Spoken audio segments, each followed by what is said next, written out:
Hello everyone मु चिन्नु स्वागत करछि मोर आजिर मेकअप वीडियो को। तो आज जो लुक थिला सेटा रही एंगेजमेंट लुक।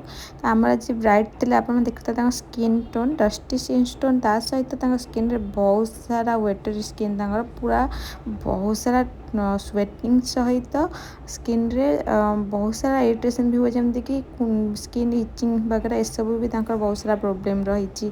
तो बहुत ही मिनिमम प्रोडक्ट आम केमी काम करवा स्किन रे चलन देखा। तो फास्ट मुझे अप्लाई करी टोनर बदल में मुझे अप्लाई करी मेकअप्स रे मुझे यूज करी पीएससी जोटा कि मैट फिनिश सहित स्वेट प्रूफ भी रही है। आपने जापे कौ फिक्सर कथा मुझे कहूँ। तो बहुत ही भल कम से फिक्सर जदि आप मेकअप पूर्व यूज कर स्किन रे मिनिमम जोटा स्किन रे अधिक झाड़ आसे ताठू कमी जाए बहुत झाड़। जदि अधिक झाड़ आदि आम कम बजेट को जीवा जदि अधिक बजेट को जाऊँगी तो वन साइज प्राइमर आप यूज करेंगे जोटा कि बहुत ही भल होता है ये टाइप स्किन पाई। तो फास्ट मु कलर करेक्टिंग कर नहीं देखिए स्किन रे बहुत सारा डार्क स्पॉट दाग थिला किसी ओपन पोर्स भी रही बहुत ही लाइट वेट। ब्लेंड कला टाइम रे मो ब्राइड को हाथ में देती मोर छोट कुनी फैनटा कारण फेस रे जमती घर एसी नाला तो हल्का फुल्का जमती स्वेटिंग न आसो मेकअप कला मेकअप फिक्स होगापर तो किसी न थाए।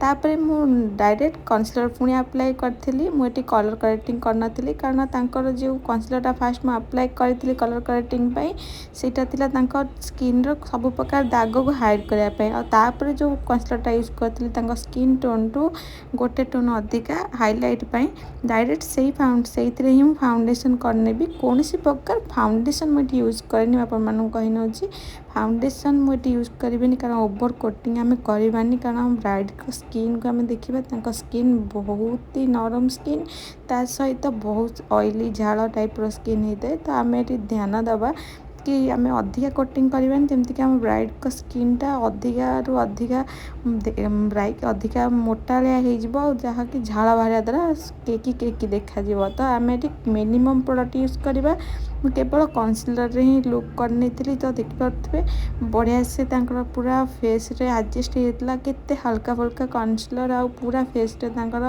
कंप्लीट होता। मुझे केवल हाइलाइट एरिया अप्लाई करी हल्का फुल्का चारिड़े ब्लेंड कर नहीं हाइलाइट एरिया अधिका देखा बाकी एरिया कम देखा। हल्का टिके हाइलाइटिंग करी कारण फेस हाइलाइटिंग भी बहुत जरूरी। तो हल्का क्रीमी हाइलाइट मुझे डर्मा बेलेट रू जोटा कि अंडर आई एरिया पाख चिन एरियाटा upper lip lower lip area को हल्का करी अंडर एरिया तो आम अधिका कोटिंग दबानी मुझे चीन एरिया पाखापाखि जोटा कि हाइलाइटिंग एरिया होता है पाखापाखि से एरिया मुझे आउ थे अप्लाई करी भी हल्का हल्का ब्लेंड कर नहीं। नेक एरिया मुझे अप्लाई करी कि जार वीडियो मुझे बनई नी।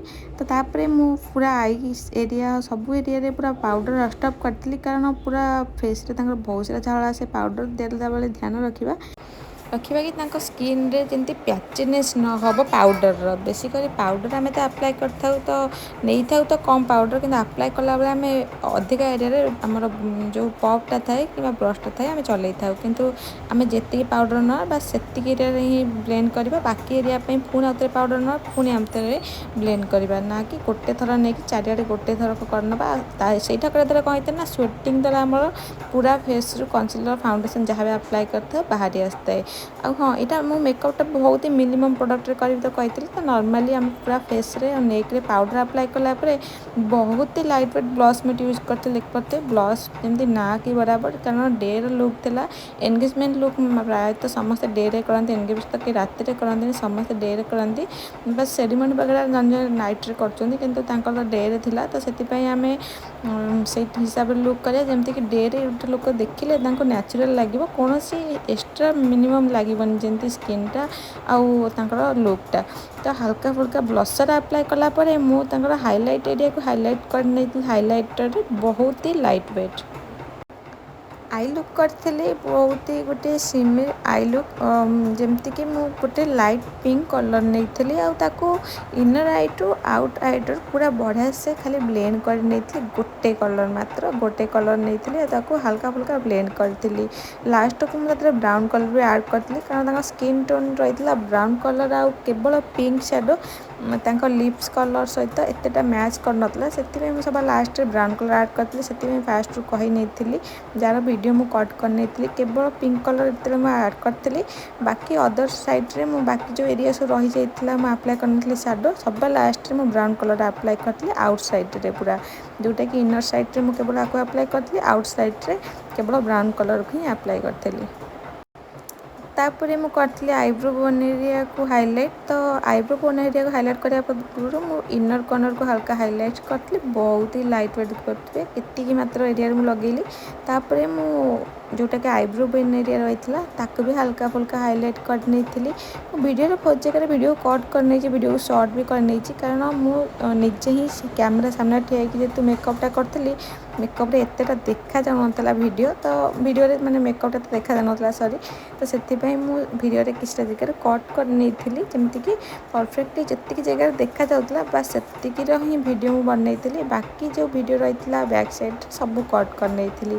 ତ ହାଇଲାଇଟ୍ କରିବା ପାଇଁ ମୁଁ ଏଠି ୟୁଜ୍ କରିଛି ବହୁତ ହି ଲାଇଟ୍ ୱେଟ୍ ହାଇଲାଇଟର୍, ଯେମିତିକି ହାଇଲାଇଟର୍ ତ ସେମ୍, କିନ୍ତୁ ଆମେ ୟୁଜ୍ କରିବା ଟେକ୍ନିକ୍ କେମିତି କରିବା ଆମେ ସେଇଟା ଆମେ ଧ୍ୟାନ ଦେବା। ତ ଫିଙ୍ଗରରେ ହାଇଲାଇଟର୍ ଆପ୍ଲାଏ କରିବା ଦ୍ୱାରା ହେଭି ହାଇଲାଇଟିଂ ହେଇଥାଏ, କିନ୍ତୁ ଆପ୍ଲାଏ କରିବା ଟେକ୍ନିକ୍ ବି ହେଇଥାଏ କି ଆମେ କେତିକି ୟୁଜ୍ କଲେ କେତିକି ହେବ। ତ ହାଲକା ହାଇଲାଇଟ୍ ଚାହୁଁଛନ୍ତି ତ ସବୁଠୁ ବଡ଼ ଫ୍ୟାନ୍ ବ୍ରସ୍ ଯେଉଁଟା ରହିଥାଏ ସେଥିରେ ଆପ୍ଲାଏ କଲେ ଆମକୁ ବହୁତ ହି ଲାଇଟ୍ ୱେଟ୍ ହାଇଲାଇଟ୍ ମିଳିଥାଏ, ଯେଉଁଟାକି ଆମକୁ କେବଳ ନ୍ୟାଚୁରାଲ୍ ଲୁକ୍ ଦେଇଥାଏ ଆଉ ଏଭବ୍ ଲୁକ୍ କରିନଥାଏ ଜମା ବି। ଆଉ ହଁ, ନେକ୍ ଏରିଆକୁ ଆପ୍ଲାଏ କରିବାକୁ ଜମା ବି ଭୁଲିବେନି। ଆଉ ଆମର ଫରେଡ୍ ଏରିଆକୁ ମୁଁ ଆପ୍ଲାଏ କରିଛି, କାରଣ ଫରେଡ୍ ଆମ କ୍ଲାଇଣ୍ଟଙ୍କର ବହୁତ ଛୋଟ ଥିଲା ଆଉ ବହୁତ ଛୋଟ ସାଇଜ୍ର ଫରେଡ୍ ଯାହା ରହିଥାଏ ତାଙ୍କର ଫରେଡ୍ ଏରିଆ ନିଶ୍ଚୟ ହାଇଲାଇଟର୍ ଆପ୍ଲାଏ କରିବା। ଯଦି ବଡ଼ ଟାଇପ୍ର ରହିଛି ଫରେଡ୍ ତ ଆମେ ଆପ୍ଲାଏ କରିବାନି, ଏଠି ଆଭଏଡ଼୍ କରିନେବା ହାଇଲାଇଟର୍କୁ। ତ ତାପରେ ମୁଁ ଆଇବ୍ରୋକୁ ଡିଫାଇନ୍ କରିଥିଲି, ତ ଆଇବ୍ରୋ ତାଙ୍କର ବହୁତ ଭଲ ଥିଲା, ଛୋଟ ଆଇବ୍ରୋଟେ ଥିଲା, ମୁଁ ତାକୁ ହାଲକା ଫୁଲକା ଡିଫାଇନ୍ କରିଥିଲି, ଲାଇନିଂ କରିଥିଲି, ବ୍ଲେଣ୍ଡ କରିଥିଲି, ବାସ୍ ତାଙ୍କ ଆଇବ୍ରୋ କମ୍ପ୍ଲିଟ୍ ହେଇଯାଇଥିଲା। ବାସ୍ ସେତିକି କରିବା ପାଇଁ କିଛିଟା ଟାଇମ୍ ଲାଗିଥାଏ, କହିବାକୁ ତ ବହୁତ କମ୍ ଟାଇମ୍ ଲାଗିଥାଏ, କିନ୍ତୁ କରିବା ପାଇଁ ବହୁତ ଟାଇମ୍ ଲାଗିଥାଏ। ଯେମିତିକି ମୋତେ ଲାଗିଥିଲା ମୁଁ ହାଲକା ହାଲକା ହାତରେ ତାକୁ ବ୍ଲେଣ୍ଡ କରୁଥିଲି, ପୁଣି ତାକୁ ହାଲକା ମର୍ଜ କରିଥିଲି, ଯେମିତିକି ଲାଇଟ୍ ୱେଟ୍ ଲାଇନିଂ କ୍ରିଏଟ୍ କରୁଥିଲି। ତ ଏସବୁ କରିବାକୁ ଟାଇମ୍ ତ ଲାଗି ହିଁ ଥାଏ। ତ ଦେଖିପାରୁଥିବେ କେତେ ସୁନ୍ଦର ଭାବରେ ଆଇବ୍ରୋଟା ଆମର ଡିଫାଇନ୍ ହେଇଯାଇଛି, ଯେଉଁଟାକି କଲର୍ ଦେଖାଉନଥିଲା, ହାଲକା ଆମର କଲର୍ ଆସିଯାଇଛି। ଆଇବ୍ରୋ ଆମ କ୍ଲାଇଣ୍ଟଙ୍କର ଟିକେ ଛୋଟ ଲେନ୍ଥ ଥିଲା, ଯେହେତୁ ଟିକେ ଲେନ୍ଥ ବଡ଼ କରିଛି, ଯେମିତିକି ତାଙ୍କ ଆଇବ୍ରୋଟା ପରଫେକ୍ଟଲି ଦେଖାଯିବ ସବୁବେଳେ ସମାନ ଭାବରେ।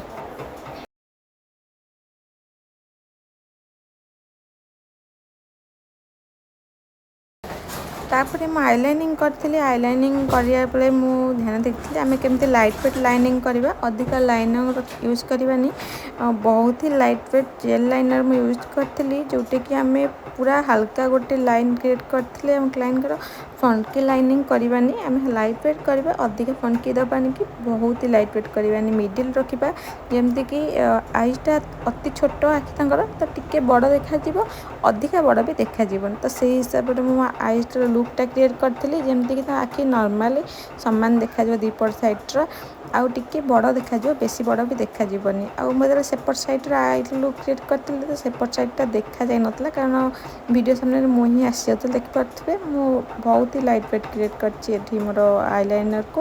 ତାପରେ ମୁଁ ଏଠି ମସ୍କରା ଆପ୍ଲାଏ କରିଛି, ଆଉ ମସ୍କରା କୌଣସି ଫେକ୍ ଗ୍ଲାସେସ୍ ୟୁଜ୍ କରିନି, ତ ନର୍ମାଲି ତାଙ୍କର ମସ୍କରା ବହୁତ ଭଲ ଥିଲା। ତ ଲାଇଟ୍ ୱେଟ୍ ମସ୍କରା ଆପ୍ଲାଏ କରିବା, ଆମେ ହେଭି ମସ୍କରା ବି ଦେବାନି, ଡେ ଲୁକ୍ରେ ଅଧିକା ମସ୍କରା ବି ଭଲ ଲାଗିନଥାଏ, ହେଭି ହେଭି ଲାଗିଥାଏ।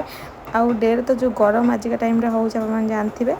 ତାପରେ ଆମର ପୁରା ମସ୍କରା କମ୍ପ୍ଲିଟ୍ କଲା ପରେ ଲିପ୍ସକୁ ଆସିଥିଲି। ଲିପ୍ସକୁ ଆମେ ମ୍ୟୁଟ୍ କଲର୍ ହିଁ ରଖିବା, ତ ଡାର୍କ କଲର୍ ଆଉଟଲାଇନ୍ କରିଥିଲି, ଯେମିତିକି ମୁଁ ଲିପ୍ ଲାଇନିଂ କରିଥାଏ, ନହେଲେ ଆମ ଲିପଷ୍ଟିକ୍ରେ ଲିପ୍ ଲାଇନର୍ ବି କ୍ରିଏଟ୍ କରିନେଇଥାଏ। ଲିପଷ୍ଟିକ୍ରେ ଲିପ୍ ଲାଇନର୍ କରିବା ମୋତେ ବହୁତ ପସନ୍ଦ, କାରଣ ତା ସହିତ ଏଥିରେ ବ୍ଲେଣ୍ଡ ହେଇଥାଏ ଆମର ଲିପ୍ସ କଲର୍ଟା, ବହୁତ ଭଲ କଲର୍ ଆସିଥାଏ, ବହୁତ ସୁନ୍ଦର ବି ଦେଖାଯାଇଥାଏ।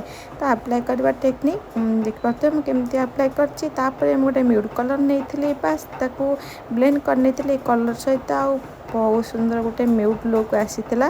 ତ ଫିକ୍ସର୍ ସହିତ ଫିକ୍ସ କରି ମୋ ମେକଅପ୍ ପୁରା କମ୍ପ୍ଲିଟଲି ସରି ହିଁ ଯାଇଥିଲା, କାରଣ ବେଶୀ ଟାଇମ୍ ମୋତେ ମେକଅପ୍ ଲାଗିନଥିଲା, ବହୁତ ହି ହାଲକା ଫୁଲକା ମେକଅପ୍ ଥିଲା। ଦେଖିପାରୁଥିବେ ଆମ ଲିପ୍ସ କଲର୍ ପୁରା କମ୍ପ୍ଲିଟ୍ ହେଇଯାଇଛି, ଆଉ आउटलाइन लिप कलर पूरा लिपस्टिक को पूरा मस्त कर नवा तापर मु फिक्सर अप्लाई करी एलिगल तो देख पारे पूरा हल्का फिक्सिंग कलापर आमर पूरा मेकअप फिक्स हो जाइए मुझे हल्का फैन कर आउ बिंदी सहित आमर मेकअप पूरा कंप्लीट हो जाता। तो ये मेकअप आपको केमी लगला कमेंट कर निश्चय करेंगे भल लगी लाइक कमेंट शेयर सब्सक्राइब कर जमा भूलें। मो चैनल जब नुआ अच्छा मो चैनल को फॉलो निश्चय करने आदि यूट्यूब देखते सब्सक्राइब निश्चय करने केमी लगे मत कमेंट कर निश्चय कहे। रोचे जय जगन्नाथ देखा नेक्स्ट वीडियो आपण सहित नुआ नुआ वीडियो सहित।